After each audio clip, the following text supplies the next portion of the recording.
It's mid-year book tag!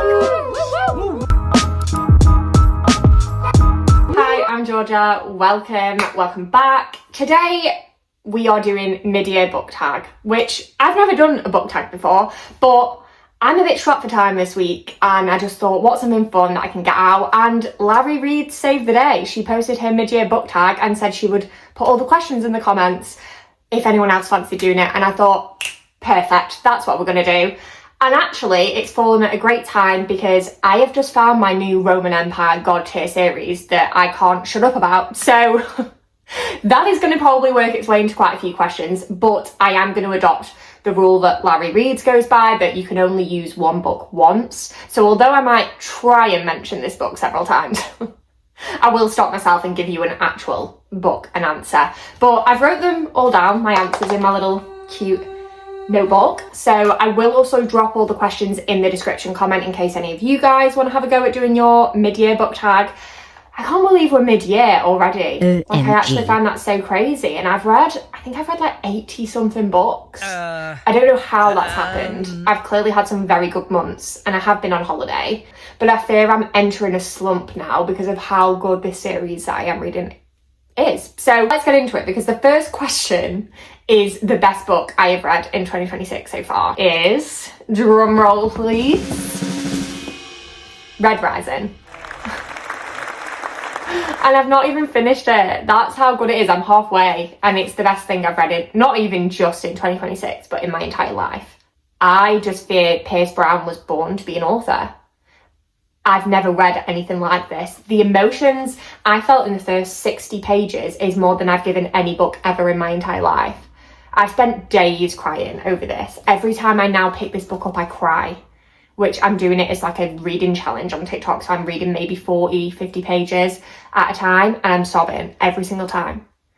I've never encountered an author that doesn't just write beautifully and impact, not even just beautifully, but has such impact and uses every word so wisely, because this isn't a big book. You know, when you think of Alchemized and like House of Earth and Blood, how big those books are to have the impact that they do and make them so special.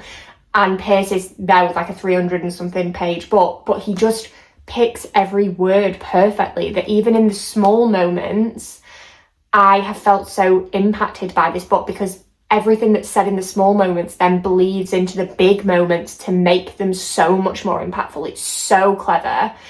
If you haven't heard of Red Rising, this is a fantasy book, a sci-fi fantasy, which would have put me off. This is why I've not read this for so long, because I tried to read Mistborn by Brandon Sanderson, couldn't do it. I just can't get my head around it, and I like my romance. I need my romance to enjoy it. It's just so not true. It's just I've not found the right fantasy books yet. And I wouldn't even say this feels fantasy for me. It's like a sci-fi Hunger Games, like it's incredible. So Darrow is the main character and he is a red, which is the bottom of society. He's like a slave, and they are pioneers on Mars, trying to build on Mars and make it habitable for I was going to say humans, but the golds on Earth and the other colours. Everyone's sort of, the hierarchy works in colours. So like the golds are at the top, the reds are the bottom, and then you've got the in-betweens, like the pinks, the oranges and stuff. I was going to say yellows, but like the oranges and stuff. This is incredible. And if you have been sitting on this thinking, I don't know if it's me, read it. You want your heart utterly ripped out, because I guess insert clip of me reading this book.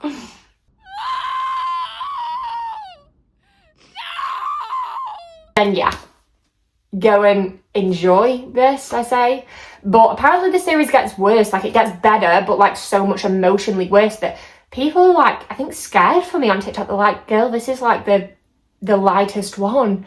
I'm like, light? I have just, to set the mood, I have just been sat reading this, listening to Willing and Able. Let's set the tone, because I don't care. This is so important that I don't care about copyright. This is too important.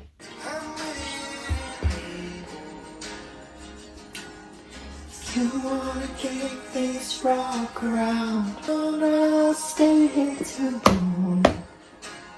Yeah, okay, so I got carried away. Shock horror? So worst book. We're just going to leave that there. Red Rising will probably come back up. So worst book of 2026. There's a competition between two. Oh no! I don't know which one's worse. Little Stranger by Lee Rivers.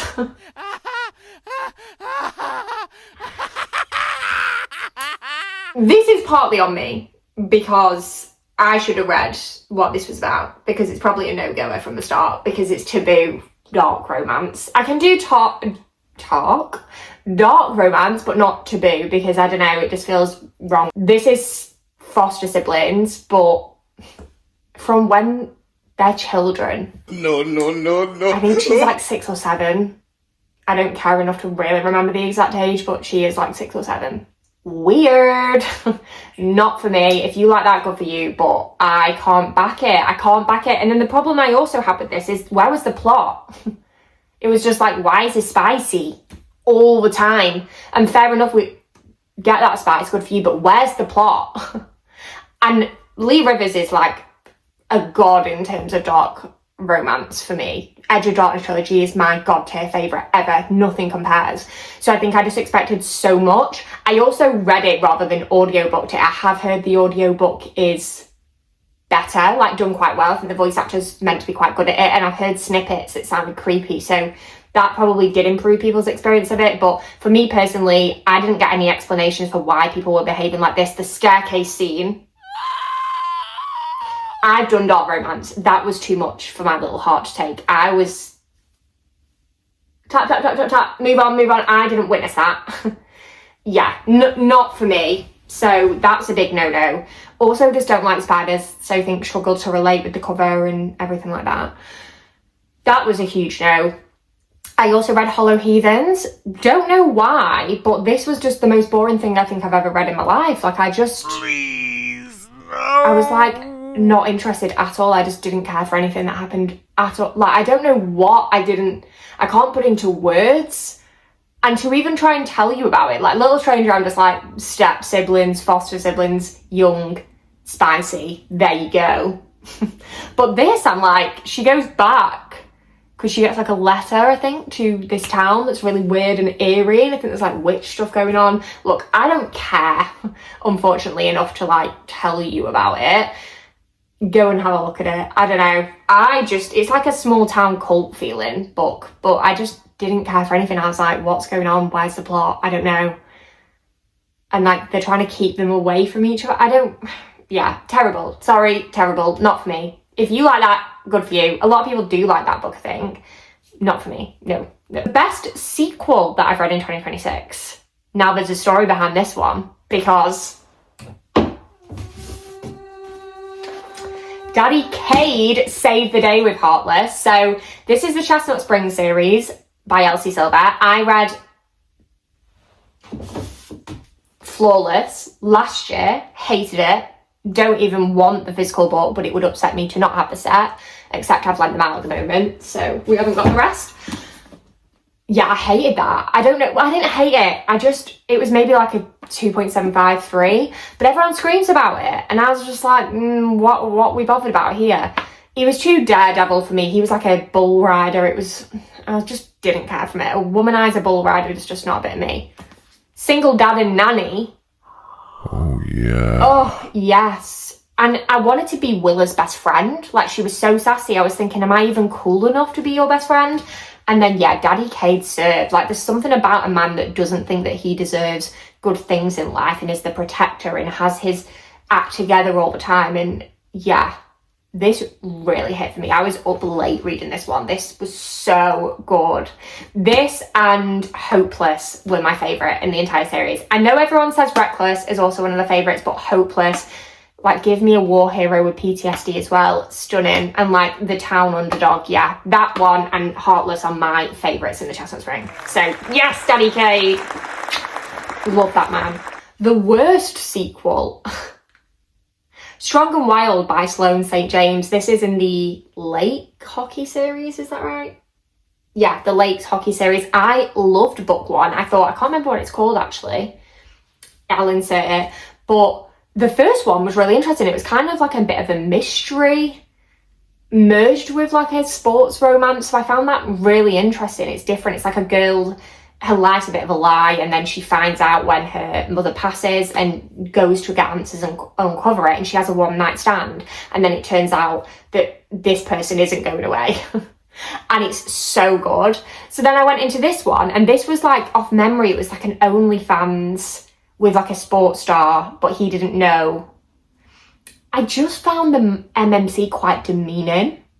And unapologetically so. Like, I just felt she was too forgiving. I felt he was too nasty in like the tense moments. I was just like, how can you forgive that? There's nothing there. Like, I just did not like the tone of this book. I gave it 2 stars. I don't regret it. I haven't carried on with the series. It's just not for me. It's meant to be like a darker, spicier hockey romance series. So I mean, go and try it. The first book is so good, but this was such a huge letdown. Like, I was so upset by it. Yeah, I don't know if I'll carry on with the rest because that really disappointed me. It was terrible. The most anticipated release I want to read that I haven't yet read, I'd say there's 2. So we have Broken Dove, which is the second in the Silver Elite. So this is dystopian romance. I inhaled Silver Elite like there was no tomorrow. I was obsessed. I don't care what other people say, okay? I loved it. I inhaled that stuff. So yeah, I'm excited about this one. Yes, I want to read it. It's on this month's TBR. I just haven't got there yet. I think I've seen mixed reviews, and you know, when you're like, this needs to hit, it can't let it down. So yeah, if you want a bit of like Captain Sergeant Daddy MMC dystopian, so good, then yeah, go and read Silver Elite, and then you can read Broken Dove, and hopefully it's going to hit for us all. The other one is Light Wielder. Have we got metal? Yeah. Oh, I don't even know why I'm doing this because I won't be able to get them back in. I read Metal Slinger Christmas 2024, I want to say. That ending. OMG. If you want like a unique magic system, jaw-dropping ending you don't see coming, you reevaluate the entire book. Just something a bit different. The found family, yeah, everything. I loved Metal Slinger. It felt like a breath of fresh air. Light Wielder's out. It's not on my June TBR just because I'd already picked them, so it's going to go into July, so I need to order it. But I have seen terrible reviews, DNFs. I haven't seen a single positive review, so I think I need to wait for more reviews so that hopefully I see some good ones and then go into that. But apparently it's only a duology, so the fact that everyone's saying that was the last book I think is disappointing people. I'm really scared. I don't want it to be disappointing, so I'm going to perhaps put that off a little bit. So they're the 2 that are in my possession that are sort of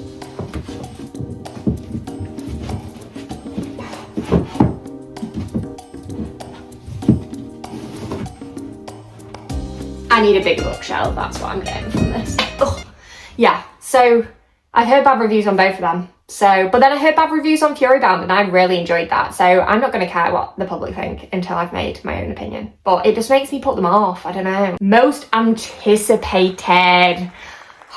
This Fourth Wing book that's book 4, but not book 4. What is it, Rebecca? Like, I need this ASAP. If we're not getting Fourth Wing till 2027, which I'm not pleased about. I get you needed that time and you take that time, but why is that taking so long? That's painful. I'm like, is it the Fables of Baron? Is it Zayden's POV? Is it Imogen's POV on all the times that maybe she's been like messing with Violet's mind? I don't know, but it needs to be good. Is it the Cure? We've got no information. So that's interesting. That's a huge anticipated release for me because Fourth Wing, I would say, is my Roman Empire God Tier series, but I don't know anymore. I feel like Fourth Wing will always have a special place in my heart, but I think Red Rising is topping it at the moment, which is so shocking to say. I'm also ACOTAR 6. I don't have a name to give you, unfortunately, because we don't have any information. I've still not actually pre-ordered it. That's terrible. But £30 upsets me. 30 British pounds really upsets me. So I do need to order that. That's a huge anticipated release for October. So they're the 2. They're like my God Tier 2 that I need. I need to know what is coming out of Sarah because it sounds big. Whatever's in that sounds big. There's going to be a betrayal, isn't there? There's going to be something huge. So yeah, so excited as a Fourth Wing. And ACOTAR Stan. What a great year, but also a terrible year for Fourth Wing fans at the same time. So Biggest surprise of 2026 so far. So this one's interesting. Heavenly Bodies. I really didn't think I'd like this. This is like astrology gods, prophecies. I was going to say star-crossed lovers, but that's just not true. Ignore me. Like kind of the Romeo and Juliet of fantasy romance. Their families hate each other and then he has to train her. It just had so many good tropes. But honestly, I'd say from like here, my jaw was to the floor. Like I was getting whiplash. I was like, whoa, whoa, whoa. Sorry, why are we moving on from that so quickly? And then something else would happen and I'd be like, oh my God, that's why. Okay. I've also got Fallen Star, which is in my TBR basket because apparently it's even better, but apparently this is meant to be a 5-book series and I've just hit myself in the face. It's meant to be a 5-book series and we've got 2 books and I just am sick of the incompleted series. So I'm holding off, but I probably am going to have to read it soon. But this was like so good, 5 stars. I sobbed just at the way the NMC took care of our FMC in this. Stunning.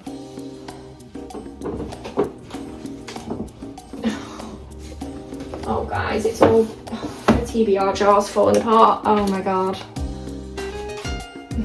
Favourite new author? H.M. Wolf, Daggermouth blew me away. I think this is a debut for her. If so, what a debut. How do you just come out with that? That was so good. This is dystopian romance. I would say dark dystopian romance. It's done so well. Like if you want true enemies to lovers, you want rebel v regime. Like he is the executioner's son. Oh no, he is the executioner of the regime. What am I saying? And he's the son of the leader of the regime that she despises and that's took everything from her. And so she goes to take them down from the inside. She goes to unalive the executioner and it all goes wrong. And it ends up in this delicious forced proximity mess. Every trope in this was just absolutely nailed. It was done so well. I've seen people criticising this. I do not care. I do not care. I loved this so much. My jaw was on the floor. I need Python now. And it's only a duology. So like I need that book 2 now.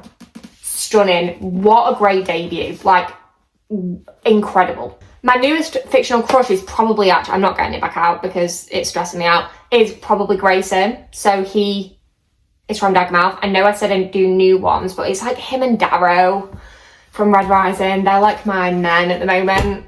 That's so naughty. I'm trying to think who, I don't know. I just don't really feel like, because they're not new.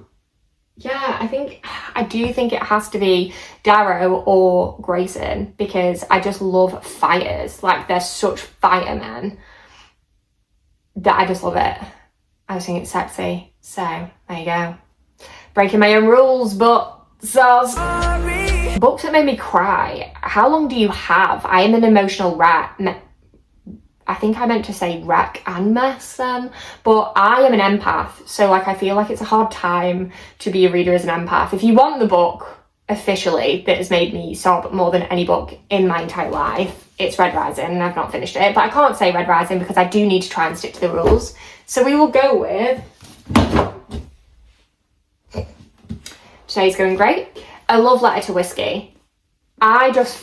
Candy Steiner wrote this in the midst of a nasty divorce, and I just felt her sort of bleeding her emotions out into this book. He is the whiskey.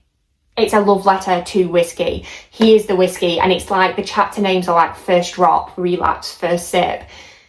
This is about Bea and Jamie, and life just doesn't want them to be together, it seems. She meets him, and she has eyes for him, and he has eyes for her best friend, and that's sort of how their just tumultuous, torturous relationship starts. So prepare to be annoyed, frustrated, sad, empty, because that's what a love letter to whiskey will do for you. I don't think it's for everyone, but I sort of love painful, tortured, difficult, toxic romances. So I was all over this. Stunning. I loved it and hated it in equal amount. So like it was stunning, but I also hated it. Weird. Never had that with the books. Books that made me happy. This is a weird one, but Hat Trick by Chelsea Curto as part of the DC series. Because yes, it's a sad book in parts. Like I was like so devastated for him, but I thought it was really beautiful, like the relationship in that of like the physio and the amputee. So he's like a hockey star and he gets in a car crash and his leg's amputated. It's not a spoiler, it's on the blurb. And she's his like physio rehab. and they have to like navigate through it, and it's just such a beautiful romance story of like how something beautiful can come from something so traumatic. And I really felt the happiness in the moments that he took it from, and at times I was like sobbing, like I'm so happy for him, but like I'm also, why am I sobbing as if I've got a reason to sob when he was being happy in that moment? But it's one of them where you like feel the happiness in your bones because you watch the journey to get there. So it's rough, but it made me feel like deeply happy for the resolution and like how they worked through it together. So I guess that's, I wouldn't say I read to feel happy. I wouldn't say I read books that I think, oh, that looks like a jar of happiness. Like, I don't know, that's probably what I go for. It's like your heart's full. It filled my cup. The most beautiful book. I haven't got many, like, I haven't got like special editions on the Fairy Loot waiting list, but I've got two. This One Dark Window edition is stunning. It's got beautiful sprayed edges, and I just think that's so gorgeous. And it's got like the tarot. Yeah, I do think that's really pretty. Although I liked the book, I just didn't love it. So it was a bit of a disappointment. And then I just think The Alchemized, I just love this grey with the red. I just think that's gorgeous. I mean, that's not that pretty, but the cover, this is pretty. This makes me happy. If you can be happy with this book, I don't really know, but there you go. When I get my Fairy Loots, maybe by the end of the year or next year, we can do a tag with actual pretty books, so apologies. A book I need to read by the end of the year, and this is the last one, you'll be glad to hear, I won't take up any more of your time, but feel free to have a go at this. As I say, questions in the description. ACOTAR 6, like ACOTAR 6, so what else is it going to be? We've waited years. We have waited literal years. Like, Sarah, I can't hang on anymore. It's so close now that it's torturous. And I'm like, I need to fit a reread in there potentially to, it's just like, I've been trying to do it for a glass reread, but some of it is, it's just too heavy at times. And then it's kind of, I need to try and get ACOTAR in there. But then I've got such a full TBR, and like I'll never reread Crescent City. It's just too much. So then I'm just like, I'm just gonna have to guess my way through, I think. Someone will make a video for me. Maybe me and Abby need to do that, but it's just hard, isn't it? But ACOTAR 6 is the one. Is the one. Like, I cannot believe how much we're getting, like 3 books. Juicy. So there you have it. That's my mid-year book tag, and I guess I'll see you at the end of the year. If you've enjoyed this, make sure you're subscribed. Comment your answers if you don't want to do a video on it, and we can discuss and chat, because I've probably forgotten some. But yeah, thank you so much for watching. Make sure you comment, like, subscribe, whatever. See you soon. Sorry about the chaoticness of that. I just can't be brief to save my life.